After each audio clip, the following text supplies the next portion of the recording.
Welcome, everybody, to session 2 of the Elevate Academy, How to Get Recruited, a Parent and Students Athlete Guide. Once again, I'm Dave Katowski. I'm the founder of the Elevate Academy, and we're excited to begin session 2 right now with you. So here we go with session number 2. So as we did in the first step, we went through all 6 parts of the process and all the different videos we're going to have. We're focusing right now on number 2, how to be the best athlete possible. With that being said, we talked about this in session 1. Why am I here? Really simple. I have 30 plus years of experience doing this, and it's my literally passion in life to help young student athletes be the best that they can be. As a kid who was a blue collar kid who ended up going to the Ivy League and being recruited by multiple Ivy League schools, including Naval Academy and West Point, besides, great Ivies, I had to do that entire process on my own. I was the youngest of 6 kids. My mom raised us on her own. None of my brothers and sisters had ever gone to a 4-year school. Some didn't even go to college. And I had to do this process on my own. What I want to deliver to you is all of the experience that I have gathered as a business executive, as a professional development coach, as a coach in multiple sports, as an executive who ran a professional team. All of these things I want to do to bring to you and also bring my athletic experience as well. So today, as we mentioned, the goal of this is to help you get into maybe one of these great schools where we've helped so many kids get into. So here are the 5 keys to taking your game to the next level. Are you coachable? We talked about that in session 1. Coachable is, are you able to listen to what coaches are saying to you and put that into action? Do you have a champion's mindset? Controlling what you can control, which in most cases is your effort. Being on time, being early, and being first, 3 B's. Sport-specific training in your daily regimen. And then lastly is your nutrition and hydration. When I speak with college coaches about student athletes, one of the top questions they ask me every time is, are they coachable? We recently did a survey of NCAA coaches, and that was number 1 on their list of what are they looking for? What characteristics are they looking for in a potential student athlete? And that is, are they coachable? Well, what does that mean? It starts out defining coachability as it means you're open to new techniques and concepts and are willing to try to use them both in practice and games. So in some cases, your first interactions with a potential college coach might be you're going to a camp or clinic that they're running, and they come over to you at a point in time and say, hey, I want you to try it this way. And you're resistant to that and you don't try it that way. Well, that's a mistake.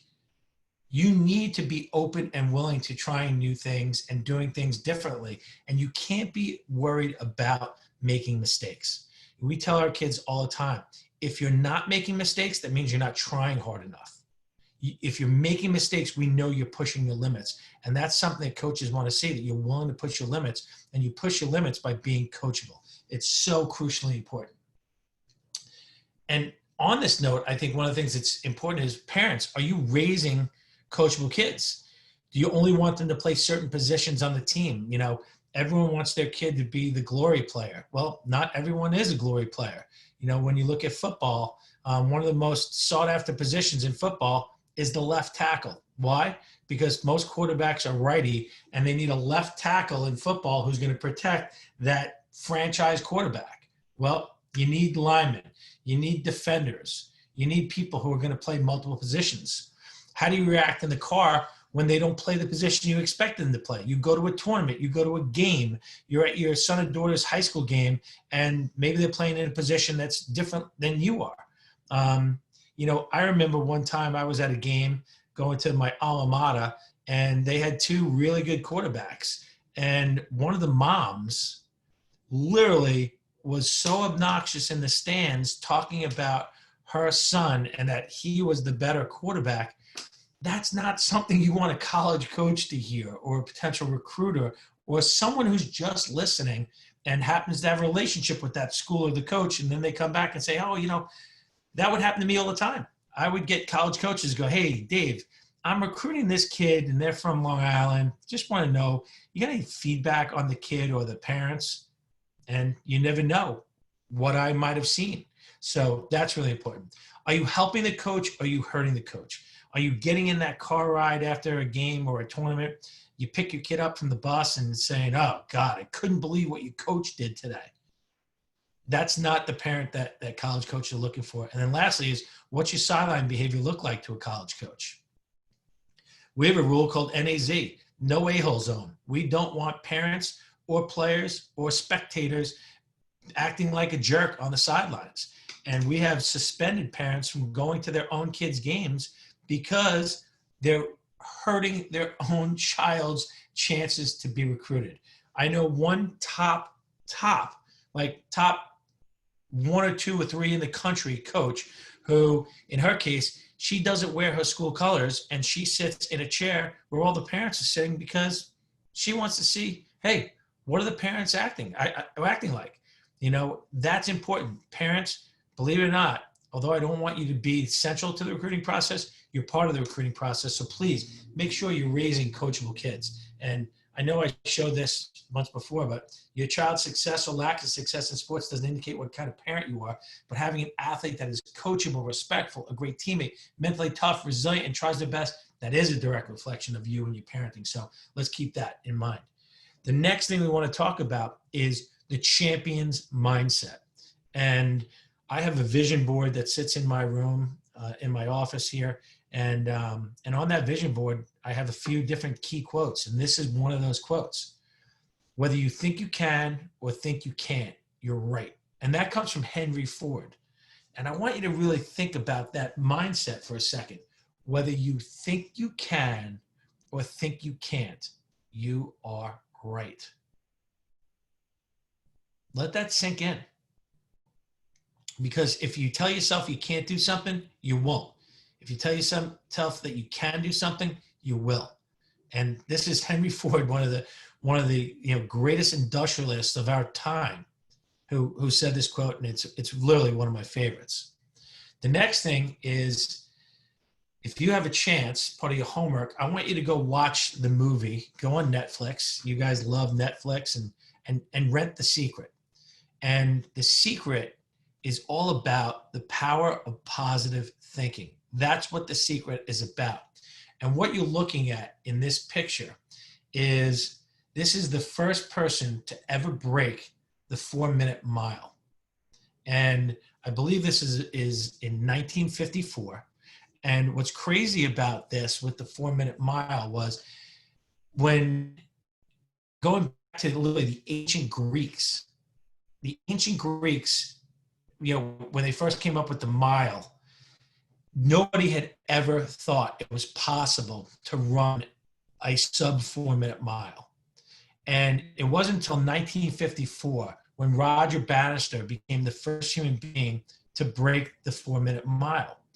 And up until that point in time, there were doctors and scientists who said it's physically impossible for a human being to run a sub 4-minute mile.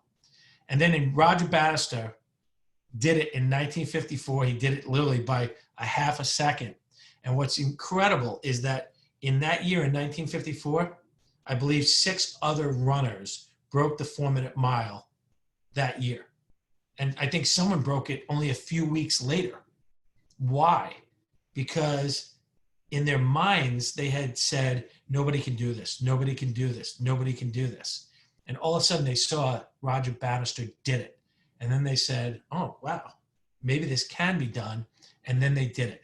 So that's what we're talking about when we talk about that champion's mindset. And part of having a champion's mindset is controlling what you can control. And Winston Churchill, one of the greatest leaders our world has ever seen, he said continuous effort, not strength or intelligence, is the key to unlocking our potential. And that's what we want to talk about, is the things that you control.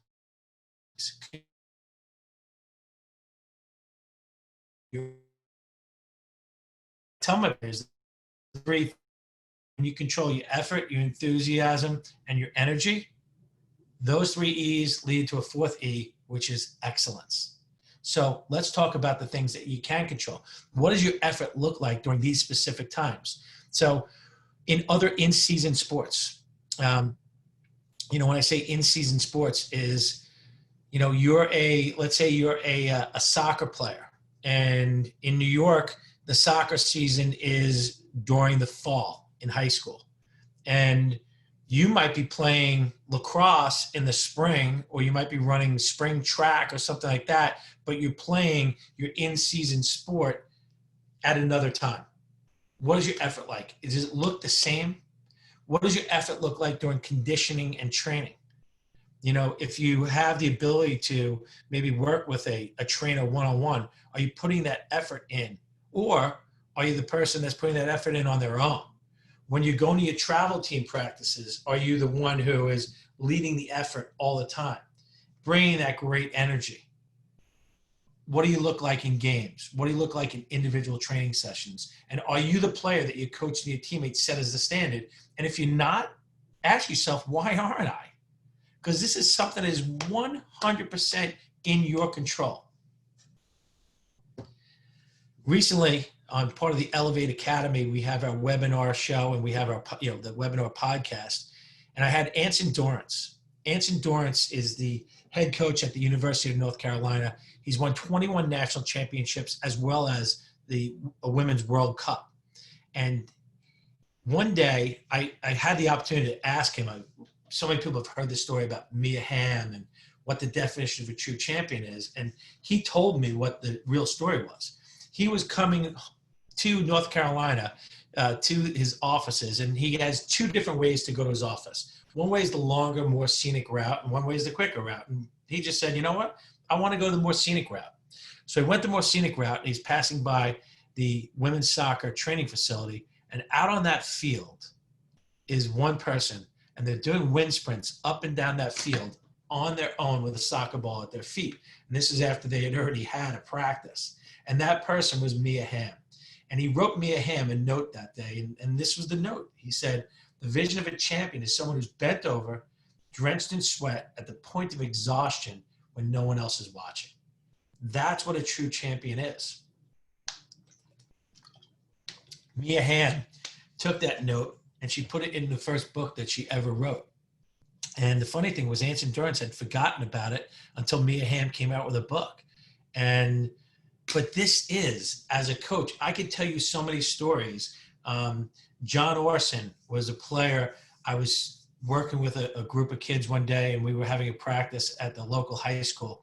And I see this guy, he's wearing shorts, he's absolutely drenched, he's got his shirt off, and he's sprinting on his own, and I just couldn't believe it. And I went over to him, I said, I just want to tell you, I was so impressed with your work ethic. And as a coach, I had my kids watching you because I said to them, look, no one else is making him do this. He's doing it on his own.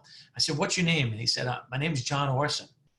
And I said, what sport do you play? He said, I'm a lacrosse player at Hofstra University. I said, well, John Danowski, who's the head coach at Hofstra, is a good friend of mine. And I called John Danowski that night, and I said, I got to tell you about a kid that I just saw who's one of your players. And he said, who was it? And I said, John Orson. And he said, Dave, that kid's going to be an All-American, but he's not going to be an All-American at the position he came to Hofstra as. He's going to be an All-American as a defender. He came as an attacker, an offensive player, but he's going to be an All-American this year. And he's going to be a captain for us. So he was an All-American that year. And at the time, I was also running the Long Island Lizards professional lacrosse team. I was the president. I drafted John Orson. So it just goes to show you never know when someone's watching. You don't know who is watching, but working your butt off and controlling your effort, your enthusiasm, your energy, it's something that you have full control over, and it's something you really need to do. The next thing that we want to talk about is the B's. The 3 B's is being early, being on time, and being first. And this comes from Vince Lombardi, who's one of the greatest coaches of all time, if not the greatest football coach. But he said, if you're 5 minutes early, you're already 10 minutes late. And that was the standard that Vince Lombardi created. But we want to make sure that you are literally on time, early, and first. So those who are, you're the ones who are going to get. We talked about in session 1. We talked about this whole process, mind, body, game, life. Combining all four aspects of this is to do what? It's to differentiate you to college coaches. So the ones who are first get noticed and they get recognized. Be the first person to practice every day. I'm a high school coach. I know who the first kids are to practice every day. I also know who's the last ones. Be the first person in class. Be the first one on the field at camps and clinics. This is such a little thing, but if you are going to a camp and a clinic, get there early and be the first one on the field. And I always say, I'll use the example of, lacrosse. Go to the coaches who are there and ask, hey, can I borrow a bag of balls or a bucket of balls? Bring them out onto the field while everyone else is still arriving and start warming up, start shooting. You go to a football camp and you're a quarterback. Ask, hey, can I borrow a couple footballs? I just want to get my arm warmed up and I want to start throwing. And go grab one of your buddies instead of sitting there and chit-chatting. Go out and start throwing. Let them see you throwing before anyone else is. And then the one that's might be the most important is please be the first one to lift up your teammates. Notice if your teammates maybe having a bad day or something's going on. Maybe there's something happening in their personal life and they need you. You can't imagine the impact that you can have on one of your teammates in order to lift them up when they probably need it the most. So that's something that's really important to me. And then now we want to get into sports-specific training. We're not going to get into details on sports-specific training because there's so many different sports of kids that we work with. But what we want to do is, what are the basics? And these are things that you could be doing, once again, all on your own. No one else is watching. That's the definition of a true champion. Footwork, jumping rope and ladders. I've had different people talk about this. I always say that, the best jump ropers, except for professional jump ropers, are boxers. And why do boxers jump so much rope? Because they want quick feet. And I don't care what sport that you're playing. If you have quick feet, you are going to be at a complete advantage and differentiate yourself over someone else. But the reason why boxers need to have quick feet is they don't want to get punched in the face. They need to move their feet. They need to bob and weave and move. And that's why they jump so much rope. Ladders, speed ladders. Oh, God, I love speed ladders. I wish we didn't have ladders when I was growing up. We had different versions of them, but we didn't have speed ladders. I tell every kid, go buy a ladder, $15, $20, get in your backyard, do 5 minutes of ladders every night. You will literally change your game.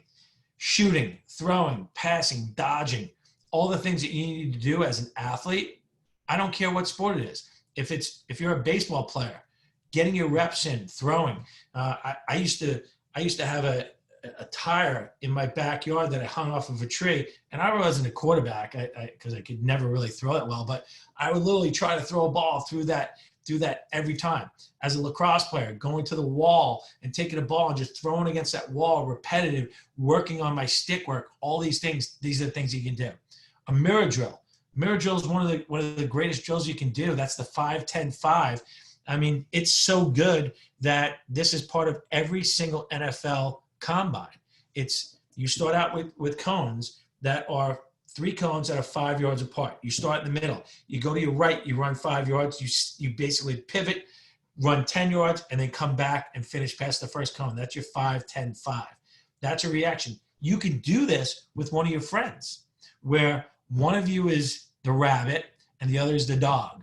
So the rabbit goes first and the dog has to follow, and you're mirroring that person. But that's a great fun drill to do with a teammate. Your speed and your strength. These are things that you can be working on all the time. A good friend of mine, when I was running the Long Island Lizards as the president, one of the players that played for me was a gentleman by the name of Matt Schomburg. And Matt was an Australian who played at Adelphi University and was one of the best face-off guys in the country. Matt now today, if you look at the top face-off kids in the NCAA, Matt's probably coached a majority of them. But one of the things is it's such a simple thing is with face-offs where you're holding a stick and you're facing off and you grip strength, Matt measures this part on his players' hands with a caliper.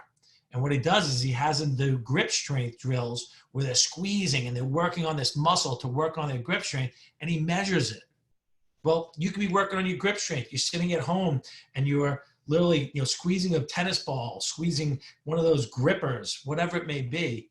That's something you could be doing on your own to work on your strength. You're a wrestler. I was a wrestler in college, and I knew when you had someone get and grab your wrist or grab your hand and they had incredible grip strength, mentally right away, like, oh God, this person's strong. All of these things work on it. Tom Brady being able to snap off a ball, that comes from strength, working on your speed. I tell people all the time, you want to get faster, you got to get stronger. And all you need to do is, if you look at the difference between a 10,000 meter runner and a 100-yard, 100-meter runner in the Olympics, the 100-meter runner is jacked and chiseled, and they're full of muscles because they need to go fast and they need to do it in a short amount of period of time. Where that 10,000-meter runner is very lean and usually skinny. Well, depending on your sport, you need a combination of both of those. But if you want to get faster, you got to get stronger. Meditation. This is something I had never done until a few years ago, but meditation is such a great practice. I personally use an app called Calm, and you might have seen it lately. And prior to LeBron James being one of their new spokesmen, I had been using Calm for a number of years now. But now you're seeing someone, who's, arguably one of the best basketball players ever to play the game. LeBron James uses the Calm app to meditate and to literally get into that Zen state. And then lastly is visualization techniques. And the one person I love talking about in regards to visualization, I'll talk about two now, but is Lindsey Vonn, the U.S. Olympic, champion in skiing. When you watch Lindsey Vonn before a race and she's the next person to go, you see her eyes are closed, she's in her crouch, and she's literally taking every turn. And she's going through that race before she even starts the race, because that's her visualization techniques. Well, recently, I was listening to a podcast that Paul Carcaterra, the ESPN announcer, does with U.S. Lacrosse Magazine, and he was interviewing Gary Gait. For those of you who might not know who Gary Gait is and you're in other sports, Gary Gait is arguably probably the greatest offensive player to ever play the game of lacrosse. He was a Canadian, and in his interview with him, the interesting thing that my biggest takeaway was that when Gary Gait was 7 and 8 years old, he had a coach that was so far ahead of the curve that he was teaching visualization techniques to 7 and 8-year-olds in Canada. In British Columbia, Canada, he was teaching Gary Gait and his brother about visualization techniques. Well, then recently, I had on the Elevate Academy show, I had Kylie O'Miller. Kylie O'Miller holds the NCAA record for women's lacrosse for most points in her career. On the day that she broke Jen Adams' record, and Jen is a good friend of mine, she broke Jen Adams' record, who Jen was one of the greatest players to ever play the game for the University of Maryland. She was 3-time player of the year at University of Maryland. She was a 4-time All-American, 2-time Tewaaraton Award winner. For the Tewaaraton Award is, for those of you who are similar to the Heisman Trophy in football, the Tewaaraton Award is given to the best male or female player, and she's a 2-time recipient of that. But Kylie broke her record, and on the day that she broke her record, she scored a goal where she was diving horizontal, and she went behind her back and scored a behind-the-back goal. And I talked to her about that. She said, Dave, the funny thing about that is I had visualized that goal. I had never done it before. I had never dove and scored behind my back, but I had visualized it so many times. Well, how fitting is it that she actually broke the NCAA record by using that shot that she had visualized so many times? So I just think that is just incredible. Visualization techniques. All of these things are meant to help you elevate your game to the next level. So next thing, nutrition and hydration. You're sitting up here. This is one of the greatest sports cars in the world. It's a Ferrari. I think this car costs probably $250,000. Well, what do you think would happen if you took this incredible machine that costs all this money and you put really bad gas in it. You think it's going to perform at the level that the people, said they were going to, the guys who created this, you think it's going to perform at that level? No, it's not. And, actually, I'm sorry, this might be a Ferrari. I'm not a big sports car guy. So Lamborghini, Ferrari, whatever it may be. But the bottom line is this. If you put bad gas in that car, it's going to perform poorly.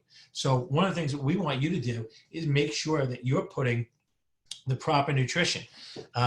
Hydration, I can't tell you enough of working with high-level athletes. So many things where kids will come home from school, and as a parent, I would hear it like, I don't feel well. I'm tired. I have a headache. So many times it's because you're not properly hydrated. You haven't been drinking enough. And a simple thing with hydration is basically taking your weight. So, you're 150 pounds and you divide your weight in half. So you go 75, you should be having 75 ounces of water a day. So, when you look at this, a bottle of Poland Spring, this is 16 ounces. So 16 ounces.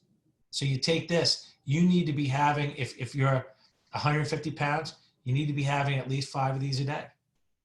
That's 80 ounces of water, 5 of these per day. And that's an important thing. Nutrition, listen, for me,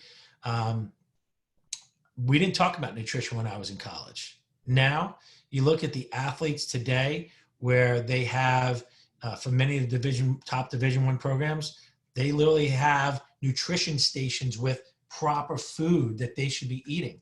And for my athletes, one of the things that I'm always worried about with high school athletes is, are they getting the proper amount of nutrition into the day? When you take a typical high school kid, they wake up in the morning and they're running late, whatever it may, they didn't plan ahead. They get up, they skip breakfast, they go to school, they start going through their day, and maybe around 11:30 is when they have their first time that they're going to have their lunch hour.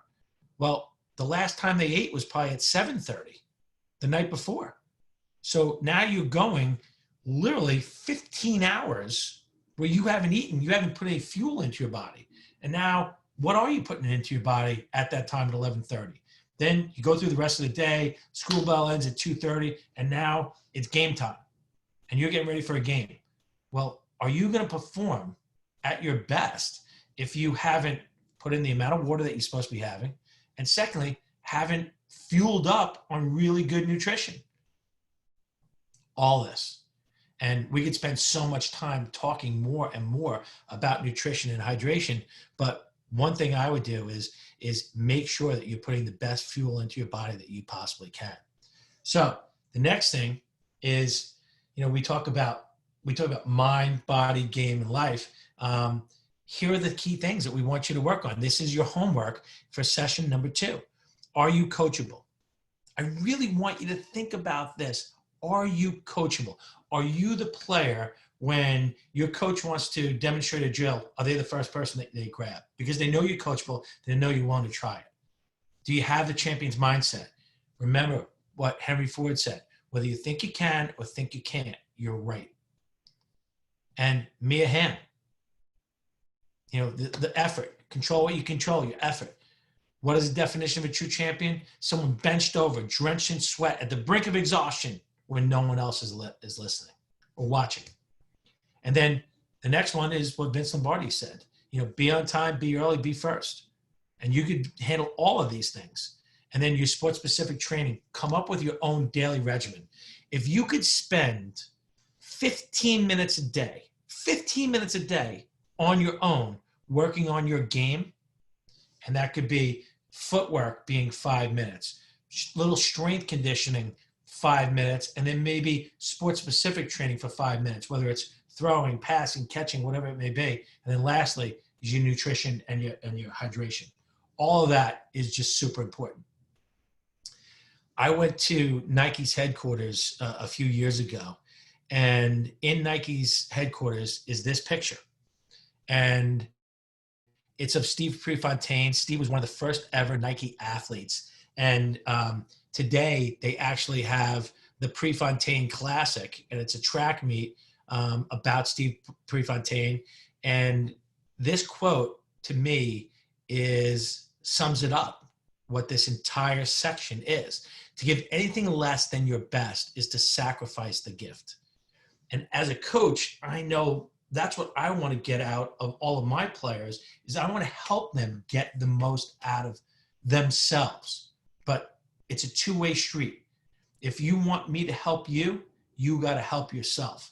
And I remember, the great wide receiver Megatron from Detroit Lions, when he was being drafted out of college, he was drafted out of Georgia Tech. And right when he was drafted, the receivers coach for the Detroit Lions came up to him, literally right off, just put his jersey on, you're the number 1 draft pick, and he grabbed him and he said, how good do you want to be? And he said, I want to be really good. He goes, now, how good do you want to be? Do you want to be one of the best? He said, I want to be one of the best. And he said, well, there's going to be days when you don't feel like being the best. And it's on those days where I, as your coach, I'm going to push you even harder because that's my job. My job is to get the best out of you. So let's come together. You as the student athlete, me as the coach, you working with your coaches, you working with your personal board of advisors, which you did in section 1. Let's all make sure that you are giving your best because you don't want to sacrifice your gift. So this is the end of session 2. Congratulations. You got to go do your homework that we just put together in front of you for session 2. So that's it for today. Get the work done. Don't do session number 3 until you finish session number 2 and you do all the work. Make sure you're putting together what is your personal game plan. Let's talk about hydration and nutrition. Maybe go see a nutritionist and make sure you're getting all the things you need to do. But that's the next step is session 3. So we'll see you at session 3. Keep elevating every day. Be the best that you can be. See you guys soon.